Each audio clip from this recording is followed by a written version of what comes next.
Hello' everyone, কি খবৰ আপোনালোকৰ? আশা কৰোঁ সকলো ভালে আছে আৰু আমিও ভালে আছোঁ। আৰু এইকেইদিনটো খুব বৰষুণ, কাৰেণ্টটো নাছিল। যোৱাকালি কাৰেণ্ট দিলে বাৰু 2-3 দিনৰ মূৰত। আৰু আজি দেওবাৰ, সেইবাবে ভাবিলোঁ আজি অকণ ঘৰ চাফাই কৰা যাওক।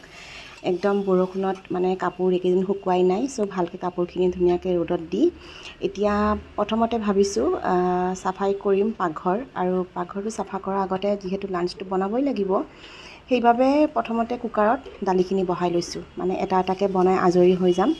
আৰু দালিখিনি একেবাৰে কুকাৰত মানে তেল মাৰিয়ে বহাইছোঁ, মগু দালি। আৰু পাকঘৰৰ বেকগ্ৰাউণ্ডটো নাহাঁহিব, মানে মই চাফা কৰিম বাবে চব এনেকৈ উলিয়াই লৈছোঁ। তলত দেখিছে নহয় বাচন, এইবিলাক চব আজি চিজিল কৰিম বুলি ভাবিছোঁ। আৰু দালিখিনি হুইচেল আহিবলৈ এৰি দিলোঁ। আৰু ইফালে বহাইছোঁ তিতা কেৰেলা আৰু সৰু আলু ভাজি। তিতা কেৰেলা আৰু সৰু আলু ভাজি কোনে কোনে ভাল পায় ক'বচোন। আৰু ইয়াত দেখিছে নহয়, গোটেই বাচন এইবিলাক চাফা কৰি মানে ধুই থৈ আছোঁ। তাৰপাছতে আজি যিহেতু দেওবাৰ, সেইবাবে কিবা এটা স্পেচিয়েল খাব লাগিব। চ' মাটন আনিলে এওঁ।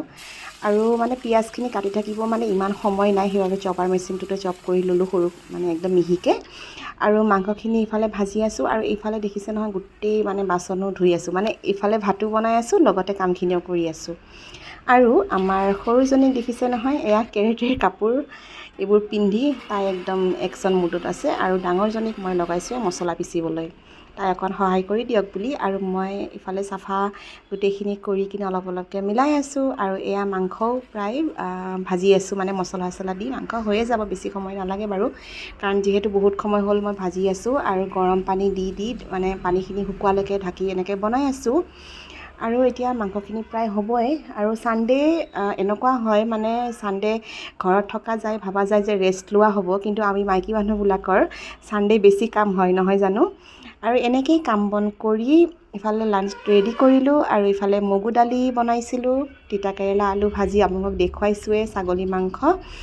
আৰু এনেকৈ প্লেটখন ধুনীয়াকৈ সজাই আপোনালোকৰ কাৰণে অকণমান ভিডিঅ' ক্লিপ লৈ থ'লোঁ। লগতে এয়া চাওকচোন, মানে যিমান পাৰোঁ চিজিল কৰিব ট্ৰাই কৰিছিলোঁ। আৰু এনেকৈ ধুনীয়াকৈ ধুই মেলি একদম চাফা কৰি কিনে ৰেডি কৰি ইহঁতক ভাত দিছোঁ এতিয়া। আৰু ইহঁত দুজনীয়ে ভাত খাইছে আৰু কৈছে বোলে মাংস বোলে এনেকুৱা টেষ্টি হৈছে মা। আৰু ইহঁতক ভাত পানী দি গোটেইখিনি কাম বন কৰি মানে পাকঘৰৰ চিজিল টিজিল কৰি ভাত খাবলৈ বহিলোঁ। প্ৰথমতে মাংসৰ আলু কেইপিচ, মানে মাংসৰ আলু কিমান ভাল লাগে খাই নহয় জানো।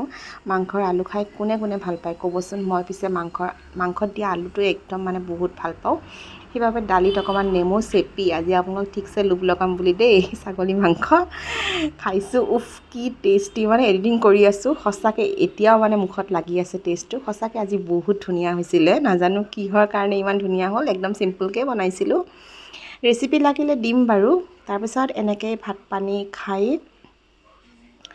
আজৰি হৈ আমি মানে তিনিজনীয়ে টিভি চাম ভাবিছোঁ আজি, মানে ফিল্ম চাম ভাবিছোঁ। কিন্তু ইহঁতৰ লগত ফিল্ম চোৱা নহয়, কাৰণ টিভিটো অন কৰিলে অকল সৌৰভ যোশী। এই সৌৰভ যোশী কি ব্লগাৰ, কি ভাল পায় ইহঁতে মই নাজানো, ইয়াৰে এনিটাইম ইয়াকে লগাই থাকে মানে। চ' এনেকেই ভাত পানী খাই আমি আহিলোঁ ৰুমত আৰু এখন ফিল্ম চাম বুলি ভাবিছোঁ। চ' আজিলৈ আমাৰ তিনিজনীৰ ফালৰ পৰা এইখিনিয়ে। চ' বাই বাই, টাটা।